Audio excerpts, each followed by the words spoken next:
청취자 여러분 안녕하세요. 팟캐스트 오다방입니다. 격조 높은 팟캐스트 오다방이 추석을 맞아 특집 방송을 마련했습니다. 오늘부터 이틀 동안 이재명 성남시장을 만납니다.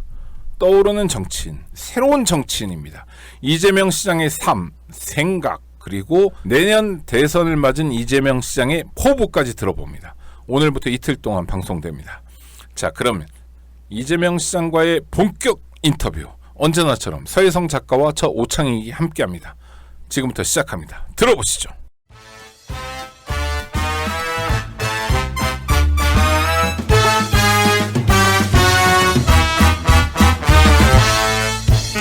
안녕하세요, 청취자 여러분. 팟캐스트 오다방입니다. 격조 높은 팟캐스트. 오피니언 리더가 많이 듣고 일반 시민도 이제 함께 많이 듣는 팟캐스트입니다. 정통 시사 교양 팟캐스트 오다방. 언제나처럼 우리 서혜성 작가와 계십니다. 안녕하세요. 네, 안녕하셨습니까? 아유, 우리 청취자들이 서 작가님 예. 굉장히 많이 보고 싶어 했습니다. 아, 그동안 제가 이래저래 무슨 일이 있어가지고 못 나왔습니다. 네, 예. 좋은 일도 있으시고 안 좋은 일도 있으시고. 예, 대체로 안 좋은 일이 많은. 아이고, 예. 저는. 네. 그런데 이제 뭐잖아, 추석이니까. 그러니까요. 예, 예. 네, 오늘은 추석 특집 방송입니다. 정말 특별한 분을 모셨죠. 예, 뭐 격조 높은 방송을 오다방이 지향하고 있는데 네. 격조가 있는지는 모르겠으나 아니, 격조 분명한 거는 네. 격조보다 중요한 네. 그 지도력이 있는 그런 지도력이 분들. 있는. 예, 예, 네. 예. 그럼 지도력이 지도자. 네. 지도자. 그리고 많은 시민들이 불특정 다수 대중이 어쩌면 가장 요새 열심히 지원하고 지지하고 있는 떠오르는 샛별, 한국 정치계의 새로운 희망. 네. 예, 그런 굉장히 분입니다. 중요하신 분. 예. 네. 이재명 성남시장님을 모셨습니다. 어서 오십시오. 예. 네, 감사합니다. 네. 그런데 약간 불만이 있어요. 예. 네. 떠오르는 샛별이 뭡니까? 떠오르는 태양이지. 아니, 저희가 네. 유달리 그 종북 이런 것을 의식했어요. 태양 이러면 안 될 것 같아요. 아, 근데 제가 한 떠오르는 가지 해 정도 괜찮네. 그 정도. 출처는 분명히 밝히겠습니다. 네. 민족의 태양 어쩌고 하는 말은 남한이 먼저 썼습니다. 이승만에게 먼저 썼던 말입니다. 이 정북의 참 놀라운 일이죠. 근데 그러니까, 떠오르는 예, 샛별이라고 해놓고는 기껏해야 이승만에 대한 뭐 칭송을. 예. 아니 그러니까 제가 그걸 찾아봤어요. 그래서 네. 민족의 태양, 뭐 떠오르는 태양 하는 말들이 언제 처음 시작되었는가. 그러니까 신문에 제가 글도 썼거든요. 네. 그래서 그 문학 장르를 하나 이름을 붙였습니다. 태양 문학이라고.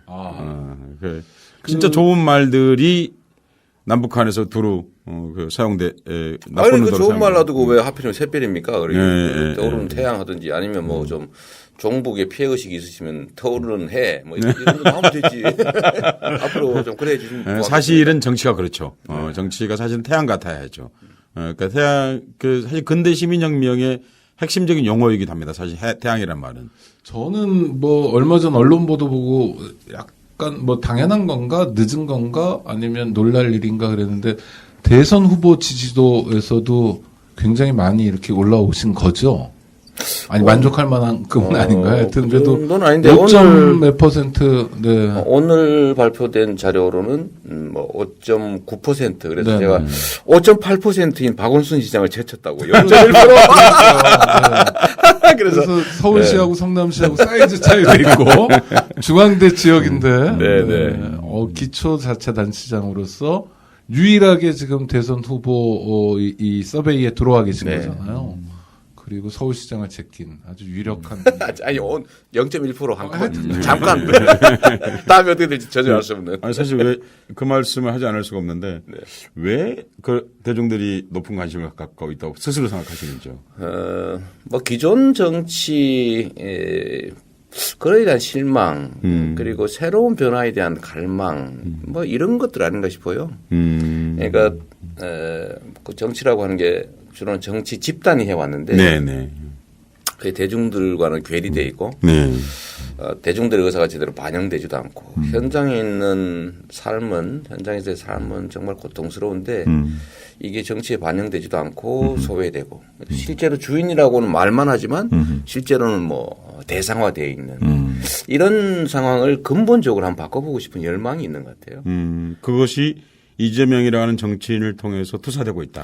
그렇죠. 제가 일부러 이제 그런 쪽에 그 우리 국민들의 입장을 좀 반영하려고 일부러 노력하는 측면도 네, 있고, 네. 그래서 좀 표현이나 주장이나 뭐 이런 것들이 좀 일반적으로 보기엔 좀 과하다고 보여지는데 네. 예, 현재 상태에 불만을 갖고 좀 근본적인 변화를 바라는 쪽은 바로 그거다. 저렇게 하지 않으면 변할 수 없다라는 그런 것들이 좀 있는 것 같아요. 그러니까 지금 말씀한 것 중 한 가지를 좀 여쭙고 싶은 건 그러니까 어찌 보면 보통 정치인들이 사용하는 용어로서는 좀 과하다 싶은 그 부분이 있다고 느낄 수 있는데 실은 대중들은 적어도 그만큼은 해야 된다고 생각하고 있다. 그런 말씀하신 거잖아요. 저는 오히려 제가 사용하는 어법 그 이상을 바라는 것 같아요. 아, 그렇군요. 예, 예. 근데 지금 시장님에 대한 일반 시민들의 관심이 물론 성남 시민만이 아니라 국민적 관심이 단순히 뭐 시원한 얘기를 해준다. 내가 지금 뭐에 대해서 불만이 있는데 이걸 털어준다라는 수준은 아닌 것 같아요. 그럼요. 그거는 아마 한 작년, 재작년 정도 국면인 것 같고 지금 우리 박원순 시장께는 죄송하지만 이런 구체적인 지지도는 뭔가 시장님한테 대안을 보고 있는 건 아닌가 하는 생각이 들어요. 그럼요. 기대? 네. 단순히 제가 하는 표현에서 시원함만을 느낀다고 하면 그냥 시원할 뿐이지 이 나라의 운명을 한번 맡겨볼 사람으로 자기 의사를 표명하진 않죠. 그렇죠. 맞습니다. 단순히 시원한 걸로 끝나면 허경영이죠. 제가 허경영은 아니지 않습니까? 얼마 전에 그 민주당 전당대회가 끝났지 않습니까? 네. 그런데 사실 이제 그걸 하기 전에 한 2달 전쯤에 그 이재명을 포함한 그 야당 차기 당대표 후보에서 압도적 1등을 했지 않습니까? 그렇죠. 네, 사실 그것은 단지 인기만을 반영하는 건 아니지 않습니까, 사실은요. 그렇죠. 그게 이제 민주당 지지자. 그러니까 민주당 내에서만 따졌으니까 지지자들이 한 선택인데, 네. 근데 그게 사실은 이제 민주당에 입당한 당원들 생각이기도 네. 하고, 네. 또 뭐 수만 명, 10만 명 뭐 이렇게 되는 권리 당원들의 생각도 네. 상당 정도 반영된 것일 텐데, 당도 보통은 뭐 중도 확장 이렇게 얘기하지만. 네. 이게 과연 중도 확장이냐, 중도 이동이냐, 예. 그건 명확하게 해야 되거든요. 예. 자신의 정체성, 국민들이 바라는 핵심적인 부분을 버리고 예. 중도 지역으로 이동한다고 하면 사실은 그런 바보가 없잖아요. 네네네. 그건 일종의 투항 아닙니까? 투항이고 언론들이 맨날 그런 거 이제 바람잡이 하는데 네. 언론이 우리 편 아니잖아요. 아닌 편, 아닌 게 많죠. 많죠. 네, 네. 그러니까 거기에 반대로 해야 되거든 원래. 네. 이 경쟁에서 이기려면 상대가 원하는 거에 반대쪽으로 가야 원래 이길 수 있는 거거든요.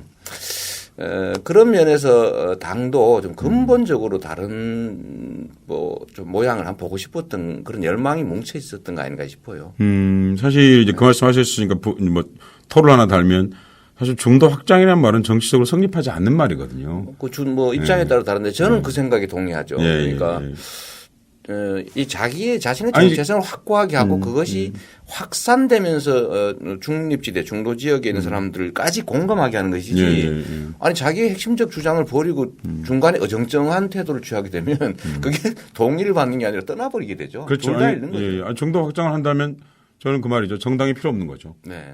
그럼 여당 야당이 같은 당이 비슷해지는 건데 그러니까. 굳이 정당 구분할 필요가 사실 없는 거죠. 그렇죠. 그러니까 저는 이런 생각을 해보게 됩니다.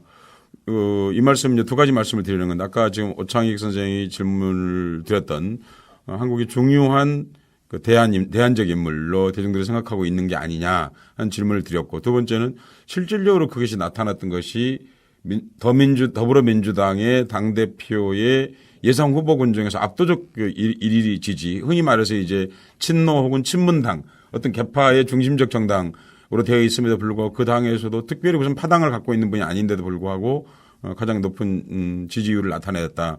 그 말 속에 들어있는 것은 민주당이든 민주당 밖에서든 현재 정치인 이재명에게 대중들이 기대하고 있는 것은 그만한 과감한 개혁, 높은 차원의 개혁, 현실이 갖고 있는 것보다 현실 우리가 부딪히고 있는 문제들을 근본적으로 해결할 필요성 같은 것들을 표현하고 있다. 그런 말씀이신 거죠? 네. 그러니까 우리는 서혜성 선생님이나 저는 민주당 당원은 아니지만 민주당 당원들 마음이 그런 거 아닐까 싶어요. 우리는 지금 이재명이 필요하다. 이재명 나와라. 이런 요청이잖아요. 네. 결론적으로는 그 요청을 받아들이지 않으셨죠. 네. 여러 가지 이유들이 있는데 어떤 역할이 과연 대한민국의 국가 권력 정상화에 도움이 되겠냐. 지금은 뭐 저는 완전 비상사태라고 보니까요. 네. 이 어떤 역할이 바람직하겠냐 하는 문제가 하나 있었고 또 하나는 지금 현직 성남시장인데 내년 재보궐선거의 즈음에서는 단체장은 선거에 개입하면 안 된다. 발언도 해서는 안 된다라는 아주 강력한 선거법 때문에 결국 당대표를 하게 되면 선거에 관한 발언을 못하는 좀 이상한 당대표가 되거나 네. 아니면 시장을 그만두거나 해야 되는데 지금 법이 그렇습니까? 그렇습니다. 단체장은 일체 정치 중립해야 되고 선거에 관해 개입하면 징역 1년 이상 중형을 받게 돼 있죠. 아니 단체장이 정치인인데. 뭐 우리나라 법이 좀 이상한 거죠. 그러니까 유럽이나 이런 데는 뭐 단체장이 당연히 정치 활동하고 공천 받고 하니까 우리나라는 당선되는 순간에 집행 권한을 갖고 있다는 이유로 정치 중립 그다음에 선거 개입 금지 처리합니다. 여하튼 그런 상황 때문에 선택해야 되는데 결국은 이제 사퇴할 수밖에 없을 테고 그러면 재선거 보궐선거 해야 되고 그러면 뭐 수십억의 예산을 들여서 시민들에게 사실 부담과 불편 이런 걸 주게 되는데 제가 4년 계약직 모습인데 내 마음대로 떠날 수는 없지 않냐. 그 대체적인 시민 정서는 뭐 대선 네, 진짜 후보가 돼서 그만두면 혹시 모르겠지만 당대표 하겠다고 중간에 그만두는 건 용서나 아니면 이해가 좀 어려울 것 같아요. 좀 더 책임져라. 네. 왜냐하면 투표를 우리가 이렇게 어렵게 해서 그렇습니다. 당신을 재선이나 시켜줬는데 조금 더 책임져라. 그리고 그것을 충실하겠다 1차적으로. 할 일도 아직 남아 있고 좀 중도 사태에서 보궐선거까지 하게 하는 것은 당직을 맡기 위해서 떠난다는 것은 좀 지나친 것 같았어요. 대중 성남 시민들의 생각도 대체적으로 뭐 지나가다 좀 물어보기도 하고 의견을 수렴해 보니까 다 반응이 이랬어요. 제가 몇 분들 모였는데 그냥 아무나 무작위로 물어보니까 거의 대부분 말을 하지 않아요. 말을 하지 않고 이제 그 중에 극히 일부가 한 20, 30% 정도, 뭐 5명에서 한두 명 이런 정도는 뭐 해보셔야죠 하는데 나머지 말을 안 하는 거예요. 그런데 제가 해석을 해보니까 하여튼 마음에는 안 된다는 얘기네요. 네. 막 흔쾌하지 않고 아니 뭐 지가 한다는 거 어떻게 막냐. 또 얼굴에 대놓고 어디 반대하겠냐 이러신 분인데 안 했으면 하는 것 같더라고요. 그렇군요. 근데 이제 그게 이제 말하는 사람 입장에서는 내 욕심 때문에 이 젊은 정치인이 가는 그 큰 길을 가는데 그 어떻게 막냐 고 하면서도 내심으로는 도중에 그만두는 게 마땅치 않은 느낌이 들더라고요. 그래서 제가 그렇구나. 그렇다면 의무를 다하는 게 맞다. 그래서 판단했죠. 그 전당대회는 이재명 시장님이 이제 불출마를 선언하신 거잖아요. 그렇죠. 네, 출마는 안 했지만 하여튼 그걸 설명한 거죠. 국민들에게, 당원들에게. 자꾸 뭐 그런 얘기가 나오니까. 네네. 설명하시면서 뭐 죄송한 얘기지만 좀 재미는 없어진 것 같습니다. 역동성이 떨어진. 아니 왜냐하면 우리가 자꾸 그 야당 지지자들 봐서는 재미없어요. 그렇죠. 뭐 결론이 거의 정해져 버린 것 같고 역동성이 떨어지니까 재미가 없었는데 뭐 보기 나름이죠. 안정적인 당 체제가 갖춰졌다고 볼 수도 있는 거고 또 다르게 보면 뭐 한쪽으로 너무 쏠렸다고 볼 수도 있는데 저는 이거 그렇게 나쁘게 안 봐요. 이게 상황이라고 하는 게 언제나 일방적으로 좋기만 하거나 나쁘기만 하거나 하지 않거든요. 저는 세상 이치라고 봐요, 그게. 결국은 그걸 운영하는, 담당하는 사람들의 의지와 철학과 용기, 결단의 문제다. 만약에 지금 저는 오히려 저 같은 경우는 그렇게 생각하죠. 문재인 후보한테 유리한 집행부가 됐다고 하는 게 일반적인 평판인데 그것이 말이에요. 오히려 공정한 판을 만들어야 될 의무감을 훨씬 더 크게 만들 거라고요. 그렇죠. 저도 그렇게 생각합니다. 아니 그 한마디만 하면 뭐 그 편이니까 그 편 드십니까 이런 소리 들기 싫은 거 아닙니까? 뭐 예를 들면 경선 룰이라든지 뭐 아니면 경선 시기 문제도 그렇고 전에 손학규 대표하고 이제 결선할 때는 결선 투표 했거든요. 그런데 물론 56%나 넘는 바람에 결선할 필요가 없어져서 안 했지만 결선 제도는 도입됐다고요. 결선 제도가 도입되고 원래 있던 거니까. 룰은 만들어진 건 아니지만 결선 제도가 도입되고 2, 3, 4, 5, 6, 7 중에 2등을 누가 할 거냐는 격렬한 경쟁이 벌어질 거고요. 그 2등하고 1등하고 결선 투표를 한 달쯤 한다. 그 대반전이 일어날 수 있어요. 그렇죠. 예, 그런데 예. 이거를 어떻게 지금 현재 압도적 1위를 하고 있는 후보에 가까운 지도부라는 평판을 받는 억울하게도 그분도 생각 이해하면 그러지 않겠어요? 그런 입장에서 그쪽에 유리하게 이런 걸 봉쇄하거나 할 수는 없을 거라고요. 그러니까 과거 2012년 경선 룰보다도 후퇴하기는 어려울 거다. 쉽게 뭐 다른 주자들이 동의하면 모르겠는데 그걸 동의할 리도 없을 테고 그 정도라고 하면 저는 아주 역동적인 그 경선이 가능하다. 오히려 알겠습니다. 새누리당에서 왜 그 슈스케 방식 한번 해보겠다 그랬다가 네, 해봤는데 슈퍼스타 K 선발 방식으로 한 명씩 떨어뜨린다. 그거 얼마나 자극적입니까? 떨어뜨리고 다시 또 한 게임에서 또 떨어뜨리고 또 떨어뜨리고 이렇게 해서 하면 마지막에 한 명을 남기겠다. 그런데 그건 안 되는 것 같긴 해요. 그런데 그런 방식이 도입되면 얼마나 열광적이겠습니까? 아슬아슬하고 그죠. 그러겠죠. 저는 이거만큼 2등 경쟁이 치열한 다음에 2등과 1등이 결선을 하게 되면 결과 장담 못한다고 봅니다. 상당히 역동적이고요. 진짜 손에 땀을 쥐게 되지 않을까요? 그러니까 지금 말씀하신 것처럼 더불어민주당이 대권 후보를 선출하는 과정을 연출해내지 않으면은 더불어민주당이 대선에서 승리하기는 쉽지 않다. 도리 역설적으로 그렇게 말씀드릴 수 있죠. 원래 야당은 그런 거죠. 원래 기득권자들 중심인 여당이야 뭐 안정적인 자치 기반이 있으니까 큰 실수 안 하고 관리만 잘하면 되는 거지만 야당은 이 기득 체제를 국민의 그 열정으로 뚫어야 되는 거거든요. 언제나 소수 아닙니까? 그렇죠. 힘으로 따지면 소수고 약자인데 그럼 에너지를 최대한 뭉쳐진 상태로 돌파해 나가야 된다고요. 예, 알겠습니다. 지금 이 재밌는 이재명 시장님 모시고 우리가 너무 거룩한 얘기만 하고 있는 거예요. 아니, 거룩한 얘기 한마디만 더요. 아니, 지금 상황을 국가 비상사태라고 규정하셨잖아요. 비정상. 그래서 뭐 예전에 많이 들어본 얘기인데 비정상을 정상화해야 되는 숙제가 동시에 주어져 있는 거겠잖아요.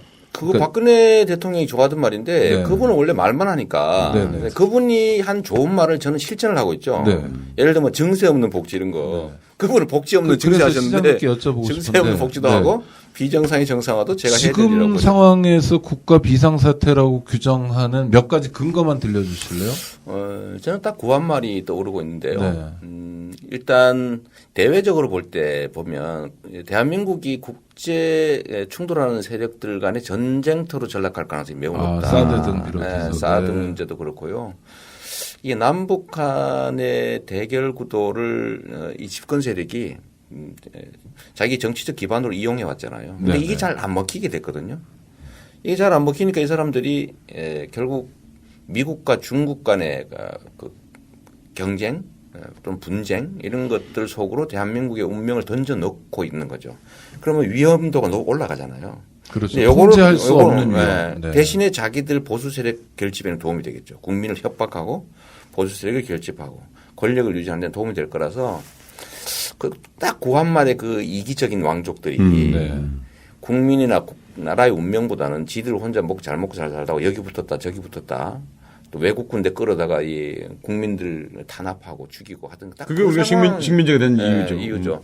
그 상황이고 국내적으로도 보면 아주 무능하고 무책임한 집단들이 자기 혼자 살라고 국민이나 또 나라의 운명을 정말 안 좋은 나락으로 떨어뜨리고 있는 딱 그런 상황인 것 같습니다. 네, 굉장히 중요한 진단이라고 저는 생각이 듭니다. 외교 국방만이 아니라 민생, 민생, 전반. 이제 민주주의 문제에서 그것의 가장 민주주의. 큰 출발점을 이재명 시장이 지금 지적을 하신 건데 현재 집권 세력은 정권과 국가를 일치시킵니다. 그러니까 정권 이익과 그러니까 자기 소수 몇 명의 이익을 국가의 이익인 양 치부하면서 전체적으로 상황을 위기에 빠뜨릴수록 자기 현재 집권 세력의 권력의 힘이 강해지는 거죠. 저는 그걸 이용하는 거죠. 의견과는 약간 다른데요. 네. 국가 권력과 국가의 운명과 자기 권력을 일치화시키는 게 아니라요. 자기 권력을 국가보다 상위에 놓고 있습니다. 그러니까 국가의 운명조차도 갖다 버려버릴 거예요. 네, 그런 면에서 보면 능히 그러고도 남을 사람들이다 지금 하는 걸 보니까. 네. 대한민국 안보에는 아무 도움도 안 되고 그 국가 간 갈등에 대한민국의 운명이 그야말로 넘어가는 사드 배치 문제만 봐도 이 선택으로 제일 득보는 게 누구냐면요. 북한이잖아요. 그렇죠. 아, 북한에 그래요? 대한 네. 북핵 미사일에 대한 유엔 안보리 결의 이런 거 다 무력해지고. 그럼요. 네. 북미 또 한국과 중국과 한국, 미국 뭐 이런 쪽에 공조가 깨져가지고 오히려 대북 제재가 완화되고 있잖아요. 그렇죠. 예. 그러니까 제일 이익을 안보상 이익 본 게 북한인데 결국 미국의 안보 이익을 위해서 또 정권의 이익을 위해서 국익과 안보를 해치는 아주 기가 막힌 상황에 지금 처해 있는 겁니다. 북한이 신통한 게요. 대한민국보다 국방비를 뭐 30배도 적게 쓰면서 뭐 희한한 거 하나씩 만들어 와가지고 장사도 잘하고요. 그렇죠? 예. 어쨌든 지금 현재 대한민국의 상황은 흥하진 못하도 현상 유지라도 할 거냐 아니면 나락으로 떨어질 거냐 하는 분기점에 있고 그 운명을 결정하는 단초가 내년 대선이다. 저는 그렇게 봅니다. 그리고 이제 대선 말씀이 결국은 이 국가 운명을 결정하는 일이다. 이번 대선이 그런 점에서 지금 제가 상당히 굉장히 초조하게 생각하고 있는 것 중에 하나가 여당에 대한 것보다 야당에서 뭐 대선 후보로 나오고 있는 사람들이 그 어젠다의 부재, 어쩜 어젠다의 빈곤, 혹은 시대 정신의 빈곤 같은 것들을 사실 만나고 있거든요, 사실은요. 네. 근데 지금 대선에서는 정말 국가의 백년 대계를 결정할 만한 그런 대선이다. 그런 말씀에서 어떤 힘 같은 것을 느끼게 됩니다.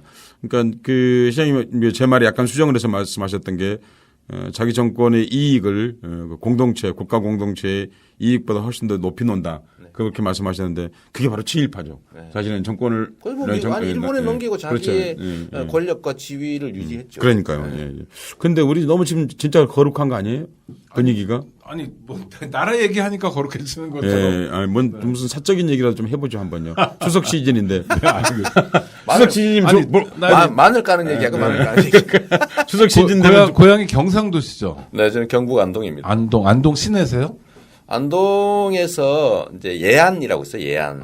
예안 향악으로 유명한. 그렇습니다. 교과서에 맨날 나오는. 그 도산서원이 있는 그 지역. 그러니까 예안면이죠. 예안면인데 예안면에서도 산 꼭대기라서 봉화, 영양, 안동 이 3개 군의 접경지 꼭지점 지역이 제가 살던 곳이에요. BYC 뭐 이런데요. 저희는 눈이 많이 왔겠네요. 네, 눈도 많이 오고 저희는 이제 장을 가면은 안동으로 안 가고 영양으로 갔어요.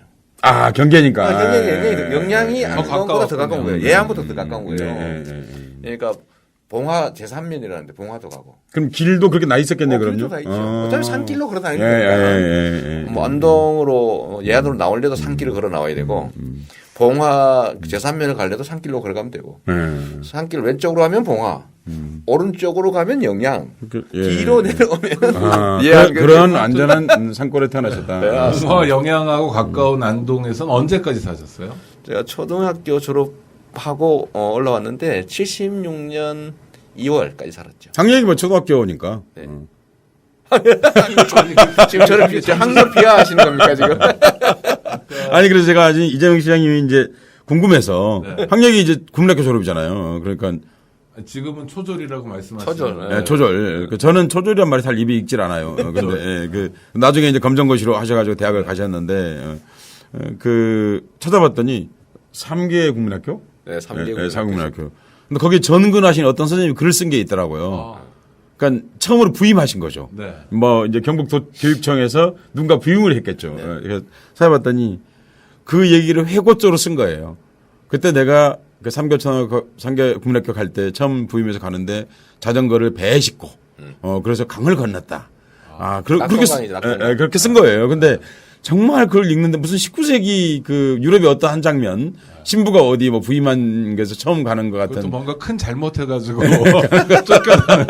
그래서 그걸 몇 년 일하고 떠났는데 그때 너무 거기 떠나고 싶었다는 거예요. 내 인생의 오지였고. 네, 그런데 지금 돌이켜보니 그때 시절이 너무 재밌었다. 이렇게 쓴 어떤 교사, 나이 드신 교사가 쓰신 글을 제가 읽은 적이 그 학교 맞죠? 그 학교 맞습니다. 네. 3개 초등학교라고요. 지금은 학생이 한 7명 되는 것 같아요. 아직 그래도 살아있네요. 네. 원래 2명인가까지로 줄어들어서 폐교 위기에 처했는데 드디어 뭐 한 7명, 10명 이렇게 되는 것 같아요. 다시 요즘은 그 귀농. 그런 분들이 좀 생겨서 애들이 좀 있더라고요. 고향에서 추석은 어떠셨습니까? 뭐 저는 뭐 추석 때 매일 매년 가니까요. 아버님 산소가 아니 떠나시기 전에 고향 추석은 어땠습니까? 고향의 추석은. 추석 때가 제일 뭐 가슴 부풀 때죠. 송편 먹을 수 있고 1년에 한두 번 먹는 거 아닙니까? 송편 먹고 뭐 하다못해 제사 지내면 그 과일이라도 좀 먹고 뭐 추석 제일 기다려지는 계절이죠. 또 뭐 설이 할 것도 많고 솔직히 그 설이 예, 설이 할 거. 뭐가 나오죠. 많지 않습니까? 그러니까 추석은 되게 이렇게 풍성한 느낌 있잖아요. 네. 아 해마다 그러니까 산소에 가시는군요. 네, 아버님, 할아버지, 할머니 다 산소가 그 예안, 예안에 있고. 네, 예안 그다음에 봉화 여기 있습니다. 아 아버님 성남에 돌아가셨는데 산소는 거기에 있으신 거군요. 그러니까. 거기로 모셨죠. 그 국민학교 초등학교 졸업하고 바로 그럼 이쪽은 나오신 건가요? 제가 초등학교 졸업하는 거를 기다려서 성남으로 이사를 갔죠. 아 부모님이요? 네. 왜 하필 성남이었죠? 가장 못 사는 동네니까. 그걸 믿고 사실 일로 온 거예요. 이게 없는 사람끼리 모여야 살 길이 생긴다. 그렇죠. 갑자기 종로에 떨어지면 살 수가 없죠. 어디 살아 거기를. 네. 여기는 이제 비슷한 입장에 있는 사람들이니까 서로 부대 끼면서. 그때 오신 성남이 어느 동네에 그때 이제 상대원 동이라고요. 상대원. 이제 공단이 공단, 있는 네. 2.3 공단이 있는 거기에 가까운 곳으로 이사를 왔죠. 그러니까 공단 가까운 곳의 마을로 이사를 오신 거죠. 그렇죠. 그래서 거기서 공단에 또 일을 해야 되니까. 근데 어렸을 때 뭐 그럼 잘 먹고 잘 사신 건 아니네요. 뭐 먹기야 먹었지요. 예, 아니 먹었으니까 살아 있었겠죠. 근데 잘 먹고 잘 산 건 아니시죠? 네네. 그렇죠. 근데 어렸을 때 끼니를 굶거나 그런 적이 있으십니까? 제 기억에는 그렇게 그 배고플 정도로 굶었던 기억은 없고요. 네. 좀 험한 음식을 많이 먹었던 기억은 있죠. 예를 들면 보통 분들이 개떡이라고 하는 걸 네, 들어보셨는데 알죠. 예. 쌀 결어 만드는. 개떡을 보통 멍멍개로 생각하는 경향이 있는데 이 개가 왕겨떡이잖아요. 예, 그렇죠. 왕겨떡이죠. 예, 보리를 도정하면서 나오는 곁떡이죠. 겨떡. 곁떡. 근데 이게 보리 껍데기가 목을 찌르기 때문에 씹어서 목을 삼키면 목을 콕콕 찔러요. 아파요. 따갑게. 그래서 자 개떡 같다 그러는 거죠. 개떡이 진짜 싫거든요. 개떡. 그래서 개떡 좀 먹고 감자로 또 하루 끼리를 많이 때워서 저는 감자 삶은 거 안 먹습니다. 지금도. 지겨워서 감자 뭐 그런 걸로 때웠던 기억이 많죠. 안녕하세요. 오창익입니다. 인권연대는 정부나 기업의 지원을 사양하고 오로지 시민의 참여로만 운영하는 100% 순도의 민간 인권단체입니다. 1999년 창립 이래 한눈 팔지 않고 오로지 인권운동에만 매진해 왔습니다. 인권연대 회원으로 참여해 주세요. 인권연대 회원이 늘어나면 그만큼 인권연대의 활동도 풍부해지고 활발해집니다. 인권연대 회원 가입은 인권연대 홈페이지를 참고해 주세요. 감사합니다. 그런데 그렇게 해서 그렇게 굶는 건 별로 좋아하지 않으시는 편이네 그러니까. 별로 굶는 거 싫지요. 예, 근데 왜 단식을 하셨어요? 아니 이거 좀 단식을 왜 하셨어요? 그것도 집에서 한 것도 아니고 보통 단식하면은 어디 단식원, 뭐 절 이런 데 가서 하는데 광화문 한가운데서 왜 밥을 굶으셨어요? 사람이 예.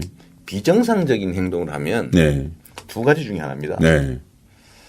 정신병자거나 상황이 정신병을 일으킬 상황이거나. 아, 그러니까 미쳤거나 아니면 미치도록 할 상황인 거죠. 백만도시에 선출된 시장이 그 관할 구역을 떠나서 중앙정부 청사 앞에 가가지고 텐트 치고 밤새고 굶고 항의한다고 하는 게 이게 무슨 간디도 아니고 말이에요.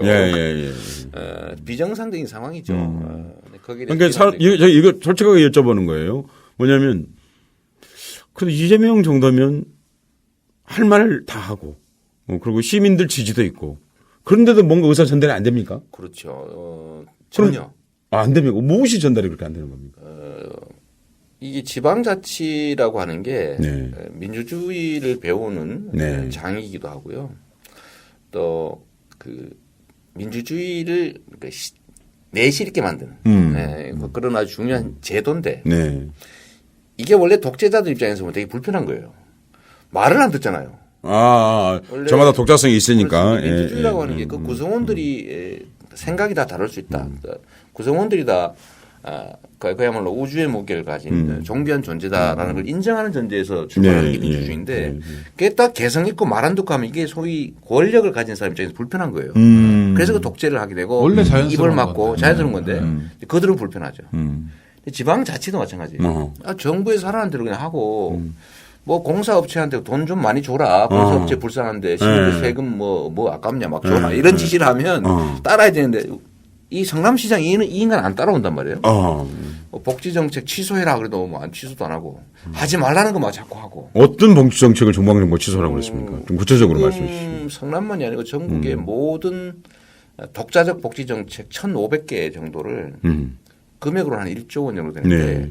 이걸 다 폐지하라고 정부가 지시를 했어요. 전국에. 왜 그러는 거예요? 정부가 하는 거 외에는 하지 말라 그런 거예요.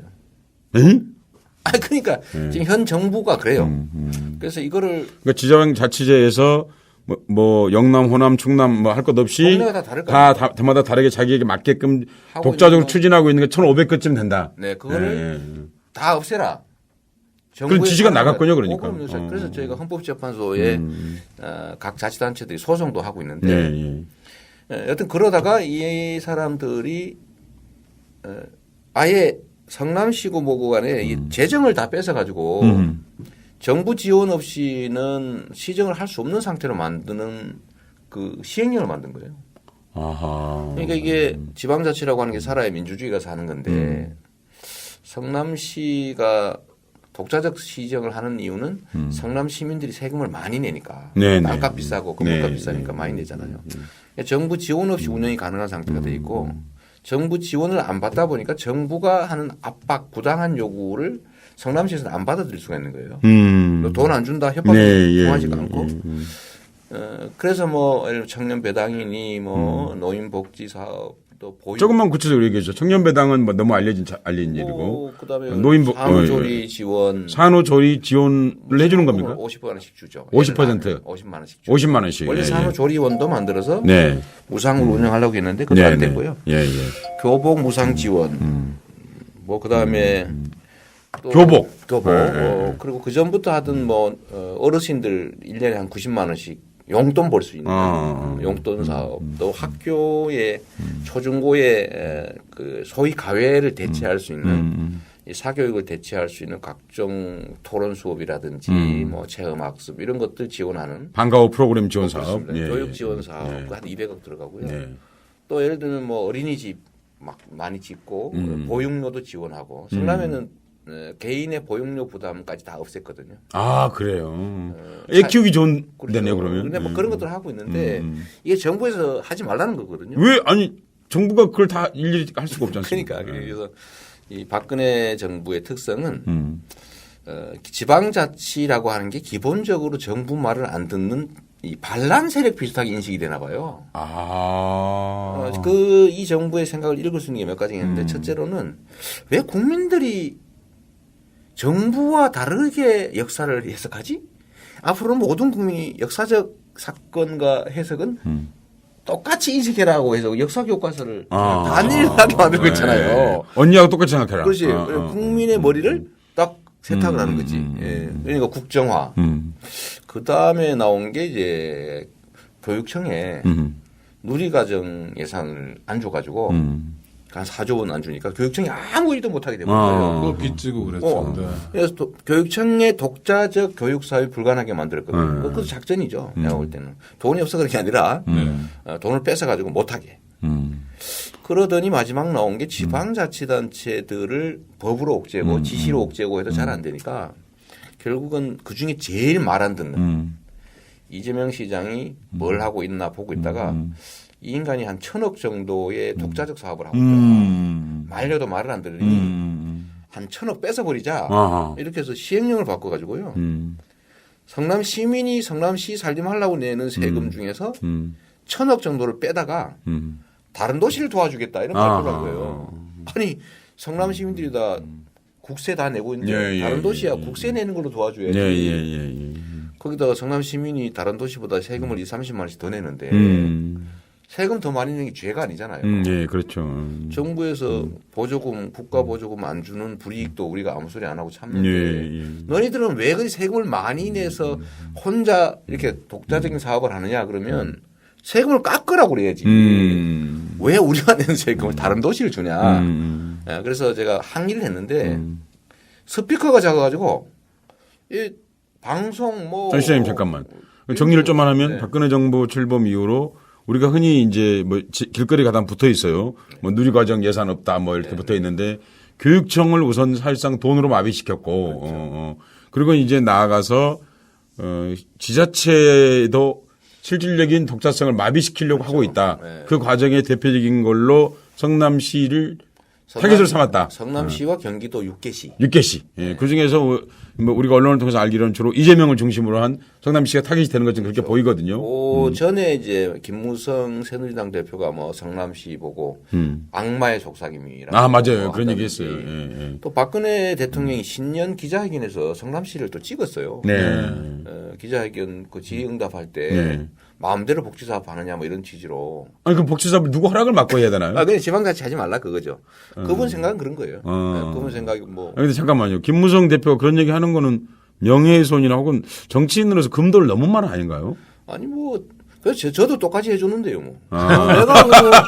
내가 그 국민들한테 한 복지 공약을 지키고 있는데 지키는 게 악마면은 당신들은 복지 공약하고도 안 지키고 있으니까 그럼 당신들은 악마가 아니라 악마의 왕 사탄이다. 더 심하게 욕해줬죠. 그러니까 그런 데서 대중들이 통쾌감을 느끼는 것 같아요. 아니 시장님 그래서 스피커도 작고 그래서 문제 제기를 해도 그러니까 저희가 하는 얘기는 진실이지만 차단되고 정부에서 하고 있는 얘기 빵빵 들리고요.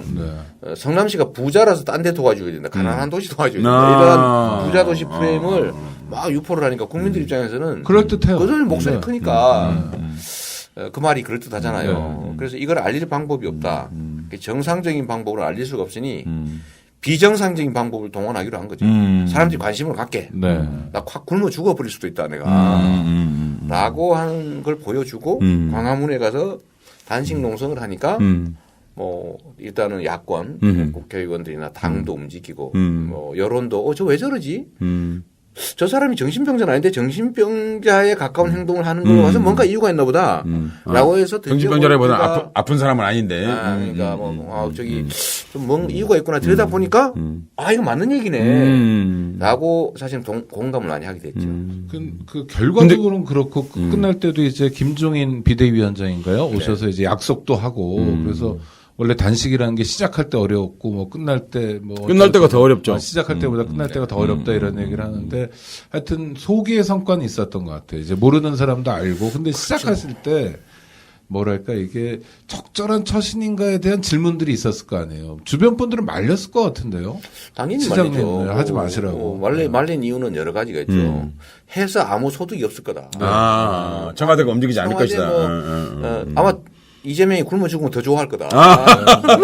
저걸 잡은 거 저거. 맞아요. 그래서 효과가 없을 거다라는 쪽 하나하고 하나는 시정에 공백이 생기지 않냐 이런 얘기. 근데 뭐 그 문제야. 그 뭐 광화문에서도 다 결제하고 또 제가 다 보면 되니까요. 근데 내가 뭐 이렇게 뉴스 보니까 거기서 시회의도 하고 생중계도 하지 않았습니까 그때? 뭐 전혀 지장 없고요. 그런 행정적인 문제 지장이 없고 또 한쪽은 뭐 가족이나 아주 가까운 분들은 건강해친다. 건강해치면 누가 좋아하겠냐. 그런 반대들도 많이 있었는데 여하튼 이 외에는 선택할 방법이 없었어요.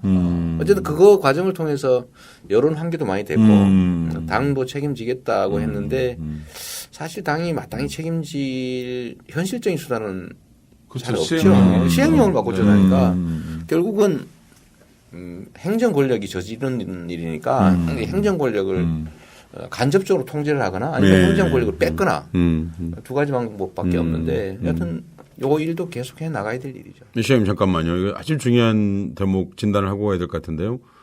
그러니까 현재 현 정부는 박근혜 정부는 그러니까 교육 자치나 혹은 지자체를 옳지 않는 거군요. 그 말씀대로라면 그럼요. 안 하고 싶죠. 아버지 그 박근혜가 박정희가 군사 쿠데타 한 다음에 제일 먼저 한 일이 하고 있던 지방자치 폐지한 거예요. 왜냐하면 지방자치를 하고 있으면 통제가 안 되잖아요. 그러니까 유신헌법이라는 게 헌법인지 모르겠는데 거기는 써 있거든요, 아예. 통일할 때까지 안 한다. 절대 안 하겠다 이런 뜻이죠. 지지고 때까지 안 하겠다 이런. 그러니까 이게 지방자치제 자체가 싫은 거군요. 그러니까. 그렇죠. 민주주의가 싫으니까요. 예. 지배당하는 것들이 내가 시키는 대로 안 하고 내 의도와 다르게 뭐 독자적으로 뭘 한다는 게 자주성을 의미하잖아요. 네, 그렇죠. 예. 그게 싫은 거죠. 기본적으로. 왜 국민이 저렇게 말이 많지? 뭐 이런 거 있잖아요. 그리고 뭔 요구를 그렇게 많이 하는 거야? 뭐 이런. 그래 놓고 이제 중앙정부가 하는 시혜적인 것들만 받아들이라 이 말이죠. 시키면 소위 까라면 까라. 네. 시키는 것만 하고 시키지 않는 거 하지 마라. 말 잘 들어라. 독재하겠다. 그런 거죠. 저는 요번 단식을 보면서 그런 말씀하시는 분들도 여럿 있는데 처음에 지방자치가 대한민국에 부활할 때 네. 그 김대중 총재가 단식을 했었잖아요. 그렇죠. 그래서 13일 단식하죠. 네, 부족하지만 하여튼 일단 시작을 하고 그래서 좀 지금처럼 내용을 채워가는 건데 그 지방자치와 관련한 굉장히 중요한 두 번째 단식이다 이런 지적도 하시더라고요. 그러니까 이건 뭡니까? 시장님의 의도는 지방자치를 지키자. DJ가 만들었으면 나는 지킨다 이런 뜻인가요? 그런 면에서의 소명의식 지키고 다음 단계는 확장해야죠. 확장해야 된다. 네. 근데 지금은 지키는 것조차가 급급한 상황이 돼버린 겁니다. 네. 사실상 다 죽었어요, 지방자치는. 제가 예를 한번 들어보면요. 지방자치의 핵심은 지방자치단체들이 독자적 권한을 가지고 독자적 예산을 집행할 수 있어야 되거든요. 그렇죠. 맞춤형. 돈과 네. 권력이잖아요. 네. 그런데 우리나라는 뽑기는 뽑는데 권력도 뭐 조금은 있는데 문제는 예산이 독립이 안 돼 있어서 네, 네. 정부에서 주는 거 외에는 할 수가 없고요. 아하. 정부에서 하지 말라는 거 하면 예산을 막 깎고 이러기 때문에 자율성이 없어요. 그러니까 전국에 243개의 자치단체가 있는데 시도 뭐 군 다 합쳐서 시군 구 다 합쳐서 243개가 있는데 이 중에서 서울시 그다음에 경기도 성남시 수원시 뭐 이런 6개 고양시 관용 뭐 이런 쪽 6개 뺀 나머지 237개는 236개인가요? 236개는 정부가 교부세를 보조하지 않으면 다 부도나는 자치단체입니다. 그런데 그렇다고 부도나게 놔두냐? 국세의 20%를 떼서 지원을 해주고 있죠. 네. 근데 그 지원을 안 받는 곳이 7곳인데 성남시 포함해서 요 두 가지 자치단체의 차이가 뭐냐면 정부의 지원을 받는 98%의 지방자치단체들은 정부 하라는 대로 다 해야 됩니다. 왜냐하면 하라는 거 안 한다. 그럼 내년에 교부세를 깎아. 그렇네요. 하지 말라는 거 한다. 그럼 또 깎아. 그렇겠죠. 그 돈 안 줘. 이러면 해당 지역에 그게 손해가 뭐, 되잖아요. 이게 뭐 기획재정부가 하는 일입니까? 그렇죠. 기재부가 기본적으로 하고 행자부가 그걸 나눠주는 그러니까요. 거죠. 예. 그러니까 정부가 그냥 두 부서만 있으면 지자체 조절이 얼마든지 가는 그러면요. 겁니다. 꼼짝 못하는 거죠. 예. 그러니까 정부 지원금이 없으면 살아남을 수 없는 제가 이름 붙인 좀비 지자체. 이 좀비 그냥 살아있긴 한데 껍데기는 살아있는데 속은 이미 죽어버린 이게 98%인데 이번에 재정 개혁이라는 이름으로 재정 계약을 하게 되면 또 3개가 교부단체로 전락해요. 아, 그 중에서도요. 또 화성, 고양, 과천은 정부 지원금 없으면 부도나는 단체가 돼서 정부로부터 돈을 받게 됩니다.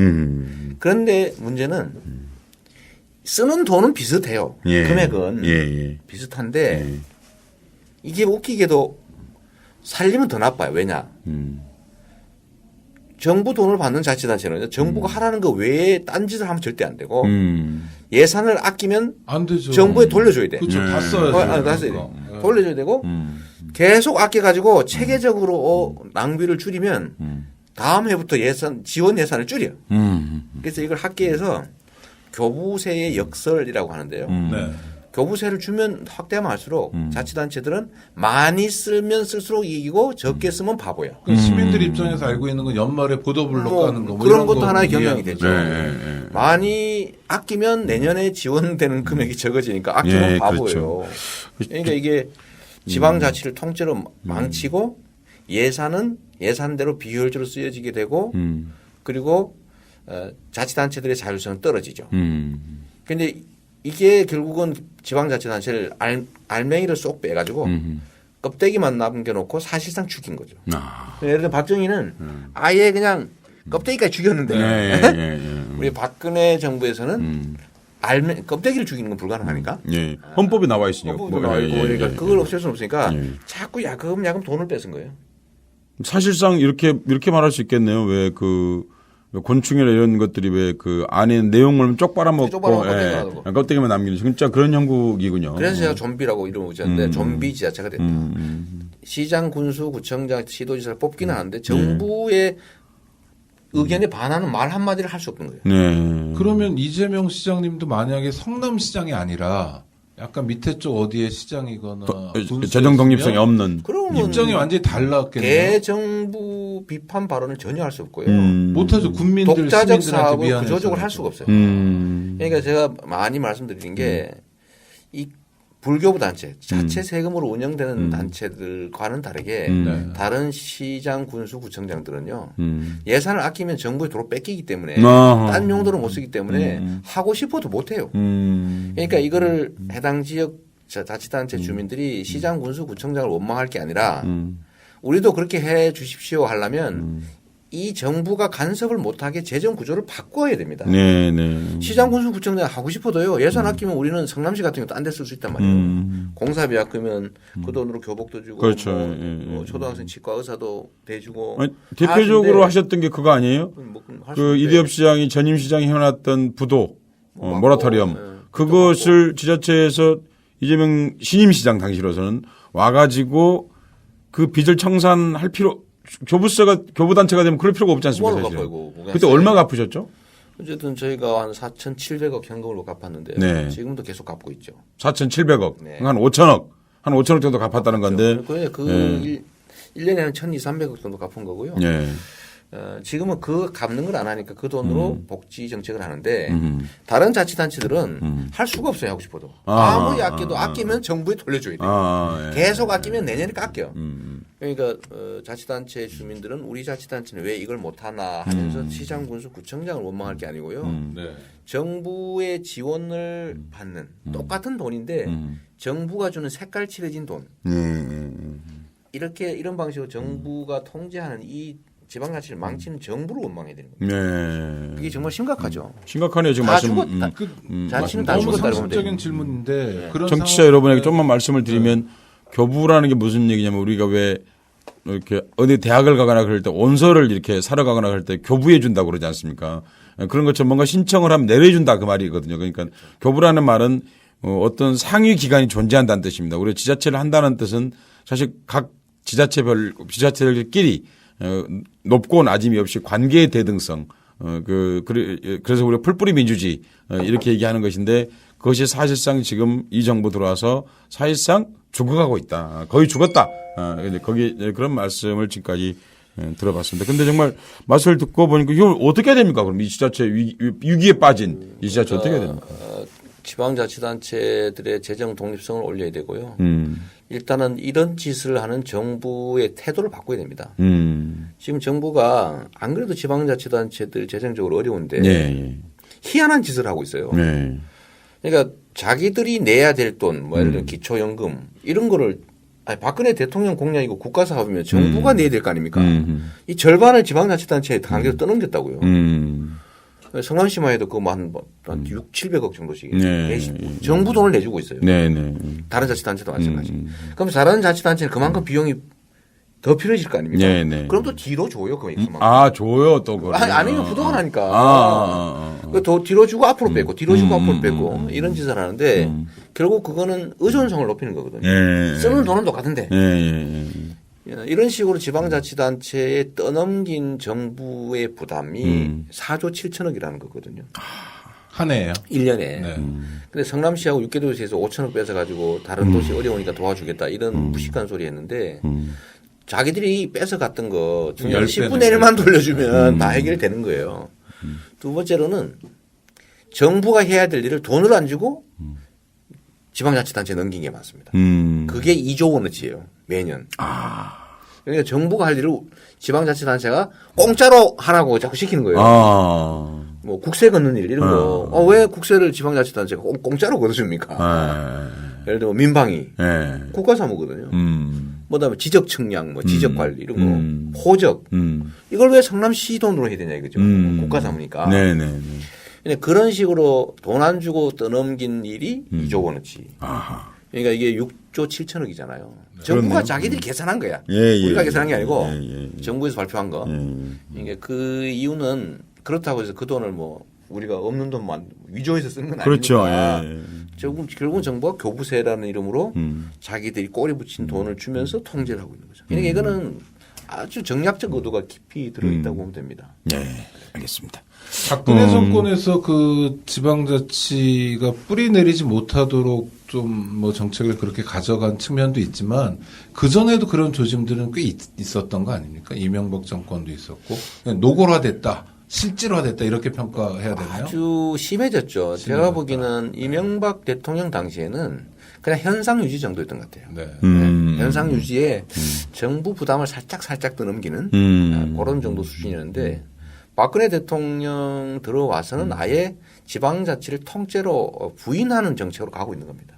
지금도 계속 시행령 통치를 하면서 사실 시행령 전 농담으로 지방자치단체 압박하고 있거든요. 이런 얘기 합니다.